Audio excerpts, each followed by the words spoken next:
Peço em nome de Jesus Cristo, ó Deus, Papai do céu. Diga amém. Pode sentar, meus queridos irmãos, para que fique bem fixo em sua mente coisas que só os salvos em Cristo esperam. Liga aqui, por favor, esse ventilador que está frio hoje, né? E a minha garganta, de repente à tarde, ela resolveu ficar não legal. Obrigado, filho. Meus irmãos, a história desse universo criado por Deus teve início e terá a sua consumação. A história deste assombroso e imensurável universo criado por Deus teve um início. O início do universo foi quando Deus disse: no princípio criou Deus os céus e a terra. Não é assim que está os céus e a terra?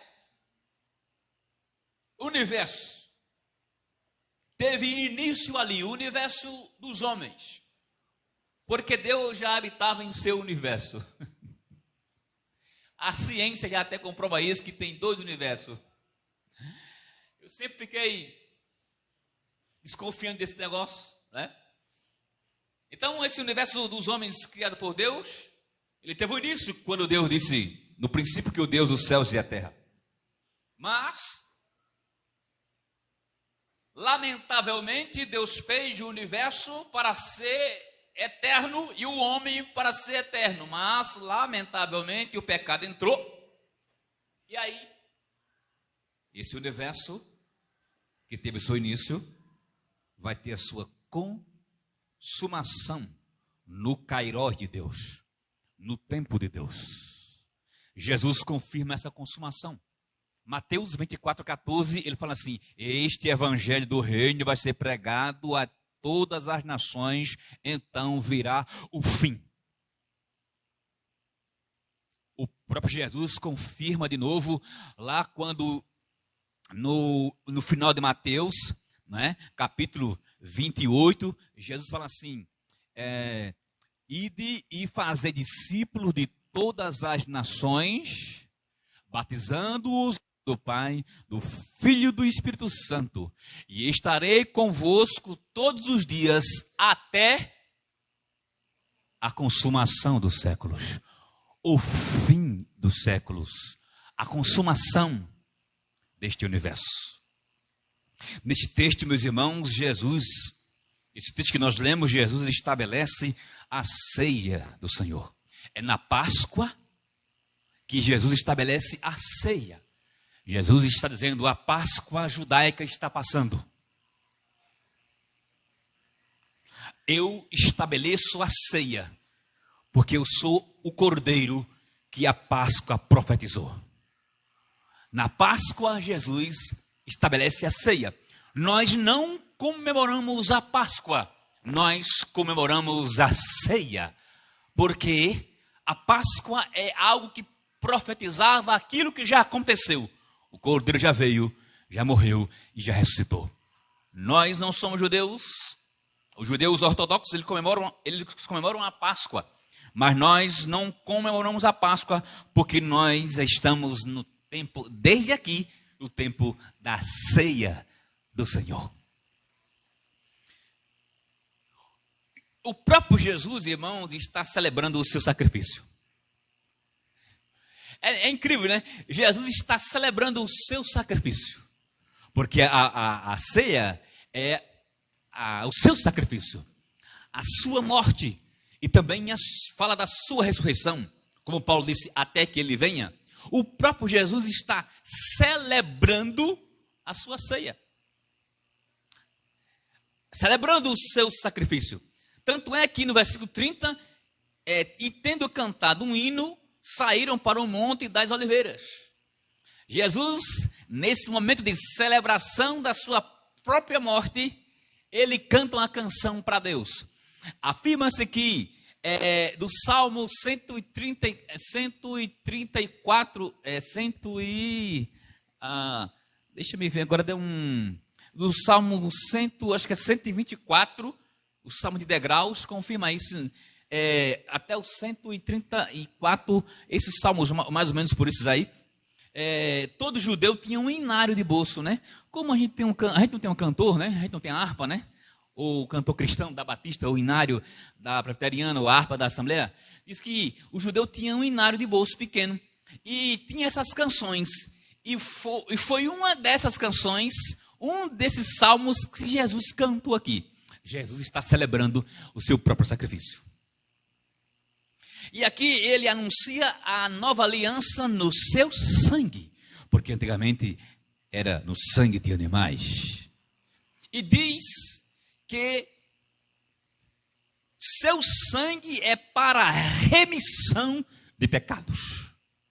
Ele diz o objetivo do seu sacrifício é para remir, perdoar os pecados, purificar os pecados. Não só perdoar, mas purificar.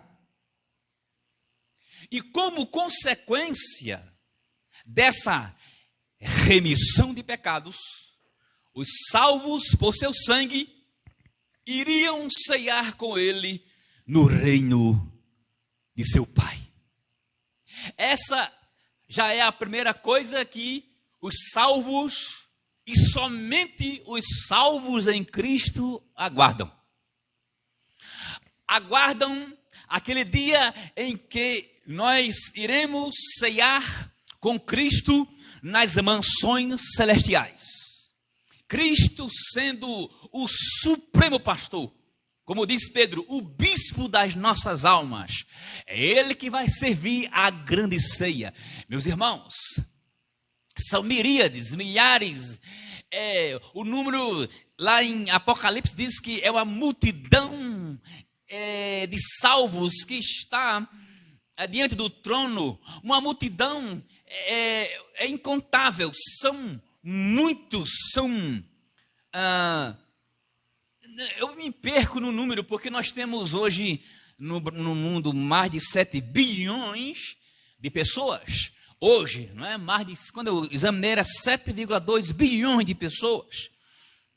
Imagina daqui para até chegar Adão e a sua esposa que foram salvos. Quantos bilhões de pessoas vão ser? Não dá para calcular.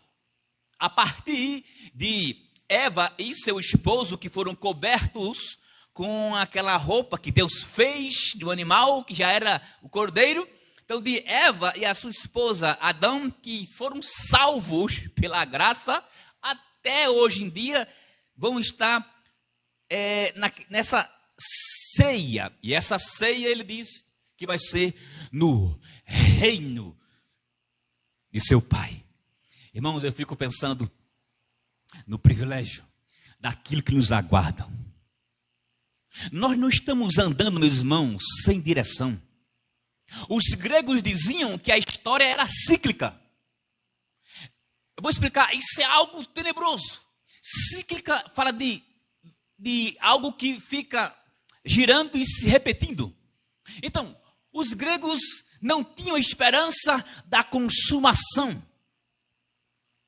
Os gregos diziam que a história vai ficar sempre repetível. Você já pensou se a história desse universo fosse sempre repetível? Ou seja, nasce, cresce, morre, acontece coisas boas, acontece coisas ruins, e nasce, cresce, morre, e vai um infindável ciclo de repetição, e não tem esperança da consumação. Isso é algo tenebroso. Então, os gregos não tinham esperança num Deus que vai consumar a história desse universo, que vai dar um fim para este universo.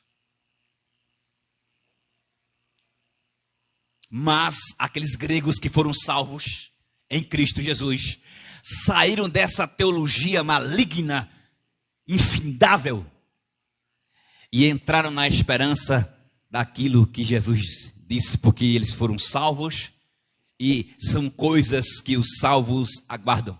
E eu fico pensando naquele dia maravilhoso onde nós vamos ver a face de Jesus. Não só ver a face, mas sentado, Carlos, naquela imensurável ceia.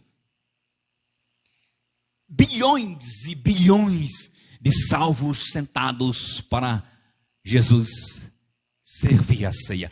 Jesus prometeu que ele iria estar de novo com eles. Aquela era foi a última ceia de Jesus. Ele disse que agora ia só ceiar na glória, no reino celestial. Então, Jesus prometeu que, e nós aguardamos ver a sua face maravilhosa. Eu fico numa expectativa, Julieta, numa expectativa tremenda de ver a face de Jesus. Tem uma canção que diz: verei o seu rosto, verei a Jesus como ele é. Oh, aleluia! Verei o seu rosto, verei a Jesus como ele é. Você tem essa esperança? Então aplauda o Senhor. Meu irmão, olha, a história não é cíclica. Deus vai colocar um ponto final na história. E o ponto final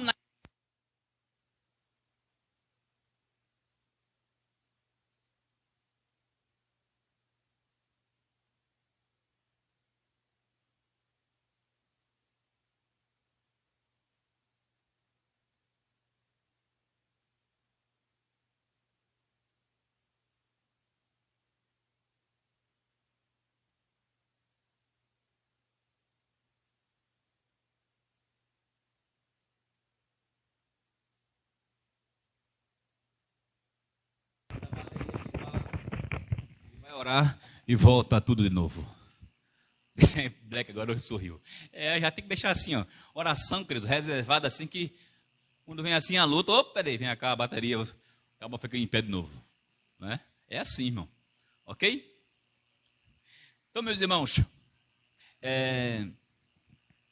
se eu fosse falar do privilégio de ver Jesus face a face, eu passaria a noite falando.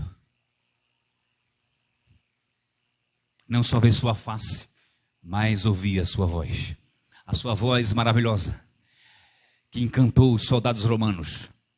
Quando mandaram, eu sempre falo disso aqui, não tem como eu não falar disso. Mandaram prender Jesus e os soldados romanos, quando chegaram lá, ficaram assim, ó, abestalhados, e voltaram. E os saduceus lá, os fariseus, a cúpula miserável, falou assim: vocês não prenderam o homem, não? Aí os soldados disseram assim: ninguém falou como aquele homem. Voltou tudo sem prender Jesus. Que coisa maravilhosa, né? É esse Jesus que nós vamos ver. Esse Jesus que brilhou na Galileia. Esse Jesus que brilhou na sua história. Esse Jesus que nos momentos de luta, ele te coloca no colo, como aquela ilustração, pegadas de areia, pegadas na areia. Quantos conhecem essa ilustração, pegadas na areia? Diz que o homem chegou lá na glória, é uma ilustração, e disse que colocou o fio de sua vida, e teve um momento que na praia, uma aflição muito grande, que ele estava, uma angústia terrível, e ele viu somente 2 pegadas na areia da praia. Aí ele disse assim: e eu fiquei só nessa hora, Jesus? Ele disse: não, aquelas pegadas eram as minhas, você estava no meu colo, por isso só tinha 2. É assim que ele faz. Eu me relaciono com Jesus é como que eu estivesse vendo pessoalmente. Eu lembro um dia, é bom dizer isso, essas vitórias, porque quando nós chegarmos na glória, o melhor benefício que ele fez por nós foi nos salvar. Mas um dia eu estava com uma enfermidade muito grande, uma infecção intestinal gravíssima lá em Ilhéus, Bahia. E eu orei, aí não fui curado. Aí amor mandou comprar remédio, comprei remédio, não fui curado. Agora só tem um remédio mesmo, agora é oração. Aí eu fui para o quarto, orei, e sentindo muitas dores terríveis, infecção gravíssima. E eu teve uma oração lá, eu disse assim: Jesus, amigo de Lázaro. Quando eu falei isso, comecei a chorar, eu fui curado instantaneamente na hora. Vale a redundância, né? Eu fui curado instantaneamente. Quando eu clamei assim, Carlos, mas foi um grito que eu dei no quarto. Amigo de Lázaro, Jesus me acode. Fui curado na hora, irmãos. É inesquecível isso. Então, esse Jesus que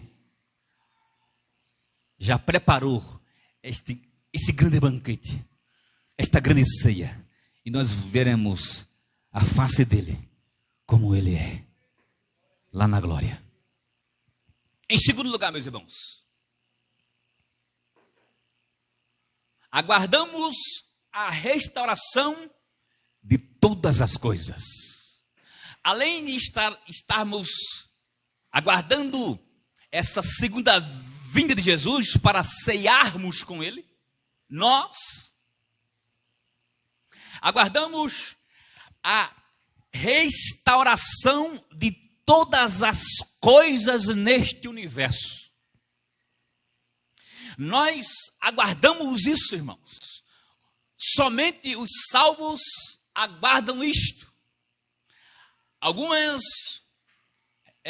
segmentos religiosos não têm esperança da restauração de tudo. Mas os salvos, e somente os salvos, aguardam a restauração de todas as coisas.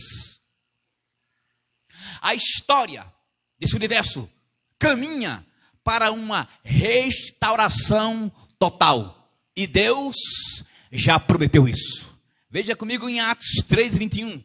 Eu quero que você acompanhe aí, seja por aqui ou na sua Bíblia. Vamos ver as palavras do apóstolo Pedro falando sobre esta questão da restauração de todas as coisas. Pedro era salvo, e todos os salvos, eles têm esta certeza. Todos os salvos aguardam a restauração de todas as coisas. Veja comigo na pregação do apóstolo Pedro, no capítulo 3, onde ele ganhou mais de 3.000 pessoas. Pedro, Atos 3:21, Pedro fala sobre a restauração de todas as coisas. Olha só que versículo maravilhoso. Ao qual é necessário que o céu o receba.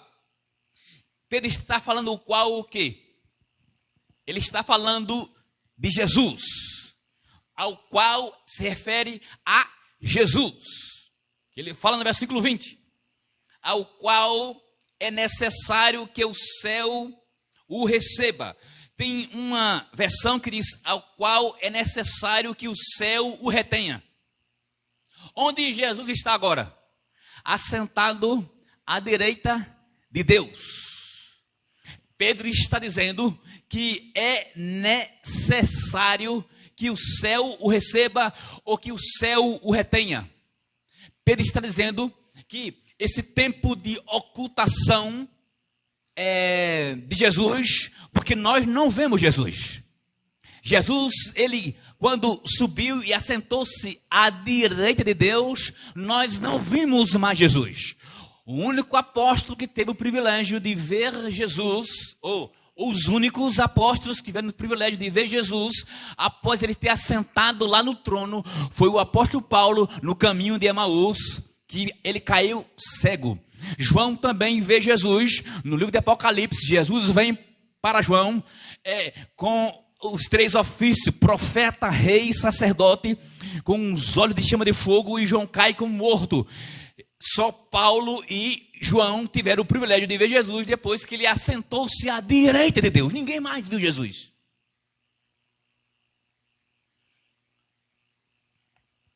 Pedro está dizendo que é necessário essa ocultação.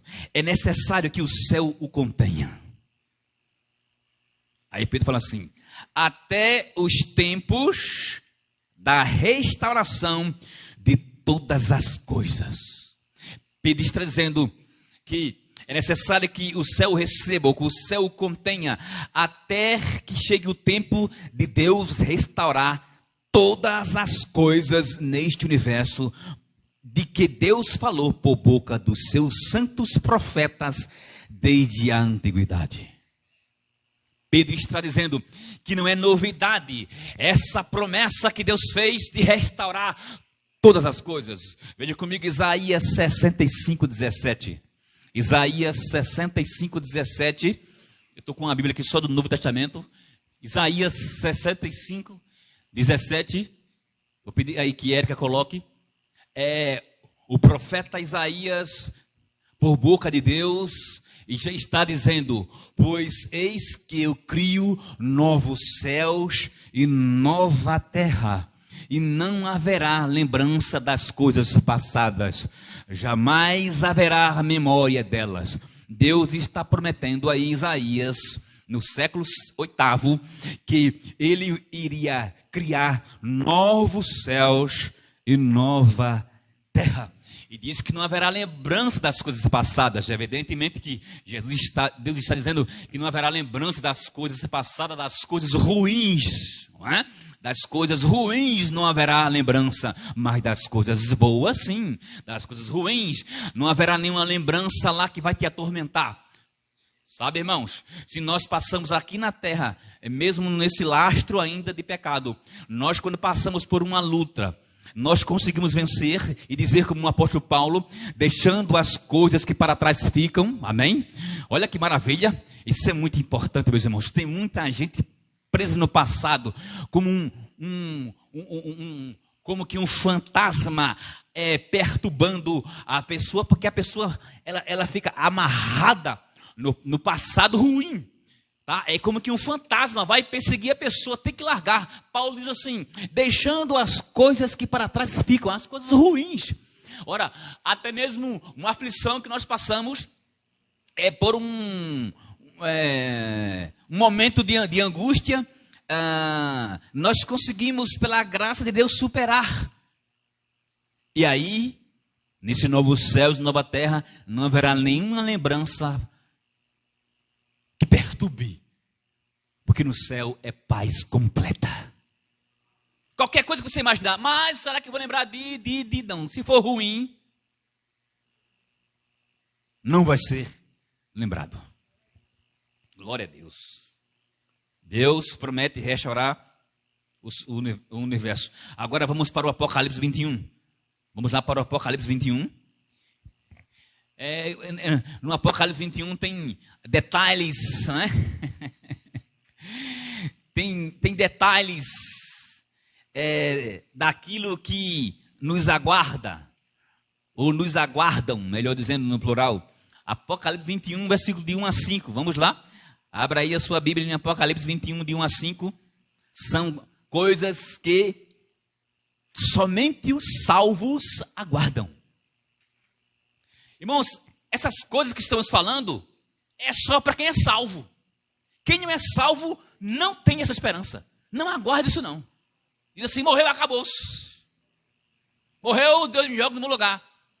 Os não salvos creem na cessação da existência, que a vida é só material.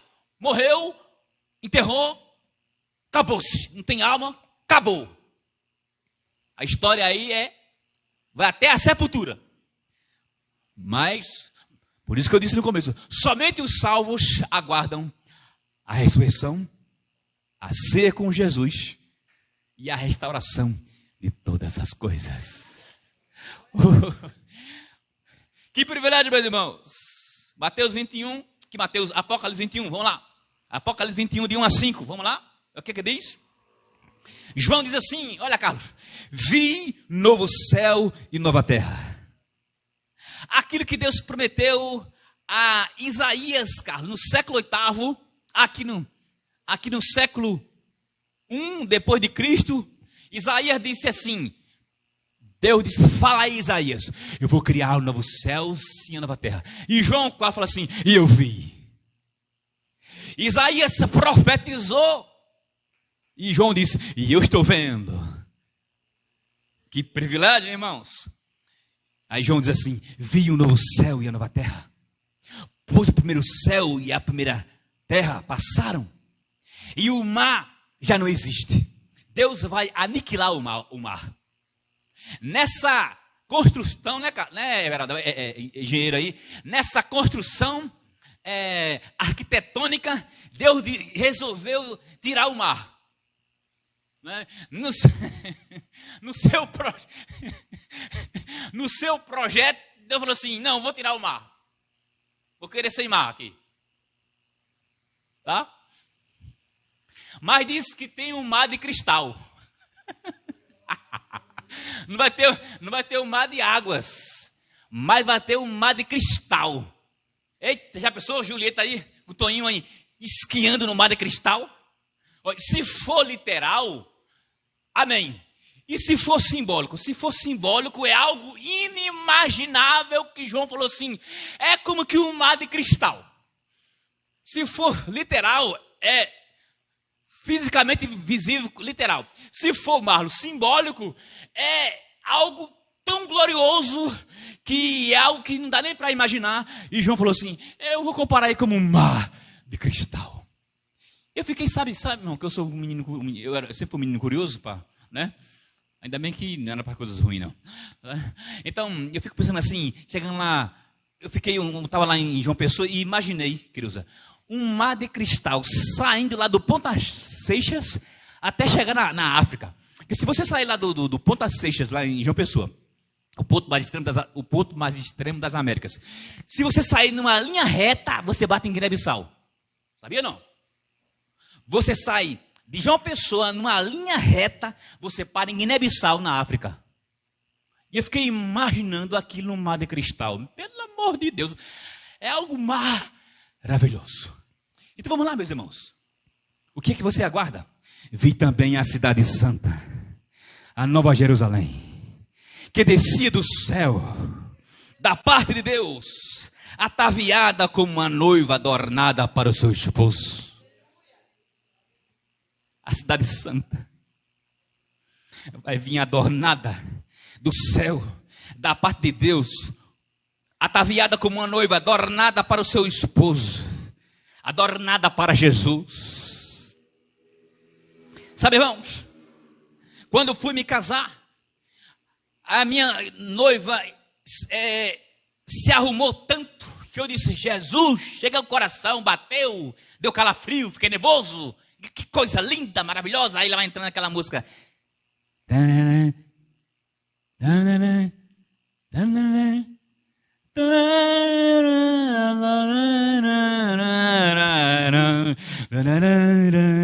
O coração. Fiquei nervoso, dá calafrio, que coisa maravilhosa. E eu fico pensando quando Jesus Cristo vier para casar com a gente. Ô irmão, se anime, irmãos. São essas coisas que nós aguardamos. Fique de pé. Fique firme. Não de pé agora não. Eu digo assim de pé. Não é pé fisicamente não. Fique de pé, fique firme, né? Perdão, vocês e eu me obedecendo, né? Não é literal não. Quer dizer, fique firme. Jesus fala assim, quando eu vier, eu quero vocês de pé.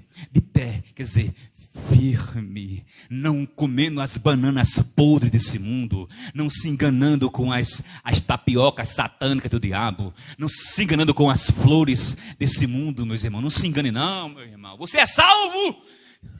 Não se engane não com as bolachas do capeta. Uma vez Deus me deu uma frase que eu nunca mais esqueci. Quando você observar as flores belas deste mundo, saiba que o pintor delas é Satã. Quando você observar as flores belas deste mundo, saiba que o pintor delas é Satanás. Não se engane com as flores deste mundo. Porque as flores deste mundo não são para se comparar com a glória que você aguarda. Você é salvo? O salvo não se engana com o carnaval desse mundo. O salvo não se engana com a idolatria do São João desse mundo. O salvo não se engana com as festas mundanas desse mundo, porque o salvo espera coisa superiormente e gloriosamente maior. E o salvo não tem prazer nessas festas idolátricas e mundanas, porque o salvo repousa sua alegria em Jesus, que o completou. O mundo corre para essas festas, Carlos, porque não bebeu ainda da água da vida que completa a sua alma. Enquanto a mulher de Samaria não tinha bebido da água para a alma, ela tinha tido 5 maridos. Estava no 6º. Talvez para preencher a sua alma. Jesus chegou e deu água da vida. E ela saiu correndo, dando água para todo mundo em Samaria. Uma alegria danada. Ela foi para Samaria dizendo assim: olha, eu encontrei o Messias, ele disse tudo da minha vida. Será que... Aí correu a cidade de Samaria, foi para Jesus, cara. A mulher saiu doida de alegria e disse, sabe, escuta uma coisa, eu tenho certeza, Everaldo. Quando ela chegou em casa, falou assim: olha, marido não, nem meu tu és. Tu és o 6º homem que eu estou. Vai-te embora, que eu vou ficar só com Jesus de Nazaré. Ela não precisou mais daquele 6º homem que não era dela, era de outra. O homem era de outra.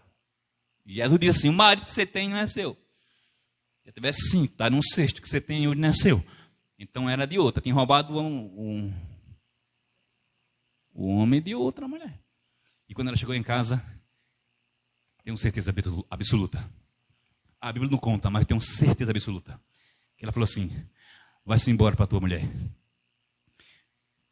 Porque Jesus me libertou. Ele trouxe água para minha alma. Dê um aplauso para Jesus. Aleluia! Ela disse: ele preencheu a minha alma. Eu estava tentando preencher a minha alma com homem. E é o 6º que eu roubei você. Agora minha alma está cheia. Vou embora. Já encontrei o que minha alma procurava. Sabia que as pessoas procuram alegria em coisas assim? Mulher dos outros, prostituição, cachaça, festa idolátrica, chiclete com banana, banana com chiclete, banana com terra, banana com capeta. Por aí vai. Meus irmãos, Deus vai restaurar todas as coisas. E nós que cremos nisso, somos salvos, aguardamos. Então vamos lá? Então ouvi grande voz vinda do trono, dizendo: eis o tabernáculo de Deus com os homens. Deus habitará com eles. Irmãos, Deus vem morar conosco. Jesus passou um tempo conosco, não foi, Everaldo? E aqui Deus vai morar sem sair mais. Jesus passou 3 anos e meio aqui, não foi, Carlos? Deus pisando aqui, foi embora. Mas agora Deus fala assim: agora eu vim para ficar. Agora eu vim para morar com vocês. Vou trazer o meu condomínio. Sabe, irmãos, a harpa tem razão. Céus e terra vão ser a mesma grei. Haverá um novo céu e uma nova terra, onde haverá acesso 1000 anos ou um período de tempo, milênio aqui na terra, e haverá acesso céu com terra e terra com céu. Haverá um acesso.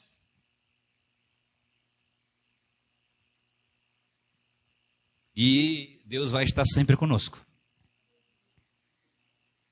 Ele não vai mais sair. Diz aí, Apocalipse: Deus habitará com eles, e eles serão um povo de Deus, e Deus mesmo estará com eles. Olha a bênção aí: e lhes enxugará dos olhos toda lágrima. O que é isso? Não haverá mais sofrimento. Deixa Tarsila canta assim: não haverá mais morte ali. Hein, Carlos? Canta domingo. Não haverá nenhum clamor. Verei os olhos de Jesus e tocarei seu rosto enfim. Que maravilha, meus irmãos. Coisas que só salvos aguardam. Apocalipse 21, 9 nos dá outros detalhes, que eu não vou ler por causa do tempo. De 9 a 27, Deus nos dá outros detalhes desta restauração de todas as coisas. Apocalipse 22, 1 a 5, eu vou ler essa parte. Apocalipse 22, 1 a 5, que é mais curto, eu vou ler, diz assim: então me mostrou o rio da água da vida. Se for literal, vai ser um rio maravilhoso. Se for simbólico, é tão glorioso que João comparou com um rio de água da vida, brilhante como cristal, que sai do trono de Deus e do Cordeiro. No meio da sua praça, de uma a outra margem do rio, está a árvore da vida, que produz 12 frutos, dando seu fruto de mês em mês, e as folhas da árvore para a cura das nações. Com certeza isso aqui é totalmente simbólico sobre a maravilha que vai cair sobre as nações. Nunca mais haverá qualquer maldição. Nela estará o trono de Deus e do Cordeiro. Os seus servos o servirão. Contemplarão a sua face. Olha. E em sua fronte está o nome dele. E na sua fronte está o nome dele. Então, não haverá noite, nem precisam eles de luz de candeia, nem da luz do sol, porque o Senhor Deus brilhará sobre eles e reinarão pelos séculos dos séculos. Tem outra parte que diz que Jesus é a lâmpada da cidade. Não tem sol.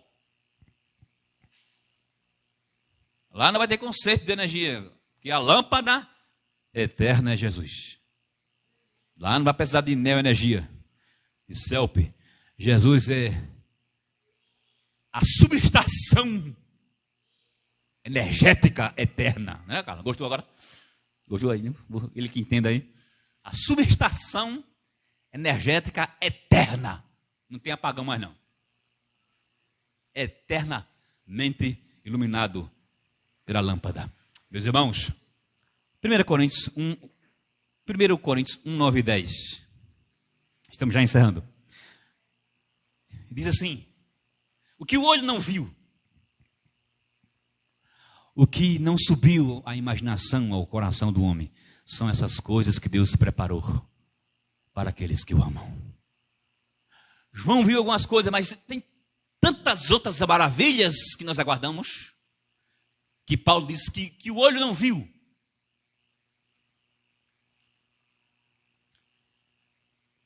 É 1 Coríntios 1, 9 e 10. É 1 Coríntios, é segundo. É primeiro ou segundo? Deixa eu ver se eu anotei errado aqui. 1 Coríntios 1 9 e 10. É 1 Coríntios 1, 9 e 10.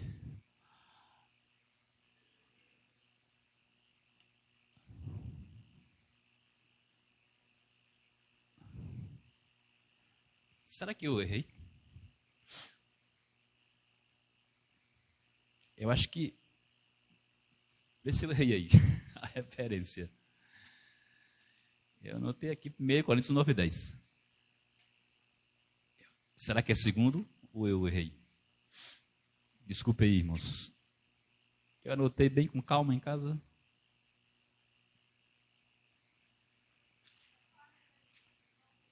É 1 Coríntios 9 e 10. Eu botei aqui, né? 1 Coríntios, capítulo 1. Então, já sei, eu acho que é 2, viu? Veja se é 1 Coríntios 2, 9 e 10. Eu acho que é isso aí.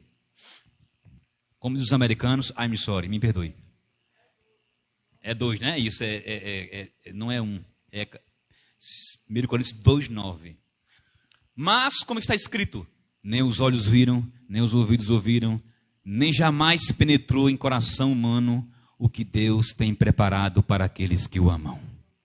Não dá nem, Paulo quer dizer, não dá nem para imaginar o que nós aguardamos, o que os salvos aguardam. O que João falou ali foi só comparações, Rua de Ouro, Mar de Cristal e outras coisas. São só comparações que João conseguiu, gloriosas daquilo que vai ser, nem imagina, não dá nem para imaginar como vai ser na glória. Caminhando para o fim. Todas estas promessas que aguardamos serão cumpridas em Cristo. Efésios 1:10. Todas essas promessas que nós aguardamos serão cumpridas em Cristo. Primeiro, Efésios 1:10. Efésios 1:10, de fazer convergir nele quem? Em Jesus, convergir, congregar, na dispensação, na plenitude dos tempos, tá? Quando o tempo certo de Deus chegar, todas as coisas, tanto as do céu como as da terra. Quando falar tanto as do céu como as da terra, quer dizer, o universo vai ser restaurado totalmente por Deus. Todas essas promessas têm um amém nele, em Cristo. 2 Coríntios 1:20. 2 Coríntios 1:20. Todas as promessas só têm um amém nele. Em Jesus é que tem, assim será. 2 Coríntios, capítulo 1, versículo 20. Aqui fica melhor. 1:20. 2 Coríntios 1:20. Mais um toque chega. Porque quantas são as promessas de Deus, tantas tem nele o amém, o sim, porquanto também por ele é o amém para a glória de Deus por nosso intermédio. Todas as promessas vão ter o amém em Cristo. Todas estas promessas serão desfrutadas se Cristo estiver em nós.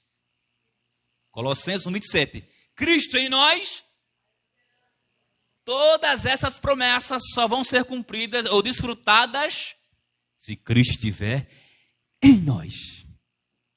E eu concluo dizendo, são estas coisas que só os salvos em Cristo aguardam. 2 Pedro 3:13, e eu termino aqui. 2 de Pedro 3:13. Olha o que Pedro fala. 2 Epístola de Pedro 3:13 e 14. Olha o que ele fala.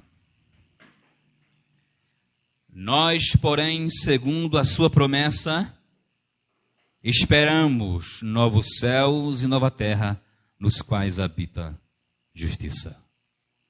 Por essa causa, ou por essa razão, pois amados, esperando estas coisas, empenhai-vos para seres achados por ele em paz, sem mancha e sem nenhuma coisa que te condene. Irmãos, o que dizer diante de tudo isso que nós aguardamos? Eu quero dizer, como diz os americanos, essa frase em inglês eu guardei no meu coração, e eu quero dizer para vocês, o que dizer diante de tudo que nós aguardamos, como os americanos dizem, que você conseguiu dizer, I can't thank you enough. Faltou uma expressão. Não, é isso mesmo. I can't thank you enough. Sabe o que significa isso? Não consigo agradecer o suficiente. Não posso agradecer o suficiente. Diante de tudo isso, Eu digo como os americanos. I can't thank you enough. É assim. Vamos dizer? Vou desafiar você a dizer para Deus essa frase. Fica assim. I can't thank you enough. Eu não consigo agradecer o suficiente. Ficamos de pé. Vamos ceiar. Bendize a minha alma ao Senhor por tudo que nós aguardamos. Não consigo te agradecer o suficiente. Não dá para agradecer suficiente. Não tem como agradecer. I can't pode ser também, eu não posso, ou não consigo. É a mesma coisa. Eu não posso, ou eu não consigo agradecer. Enough é suficiente. Não dá para agradecer suficiente. Só dá para dizer como Davi disse: bendize a minha alma, Senhor. Digo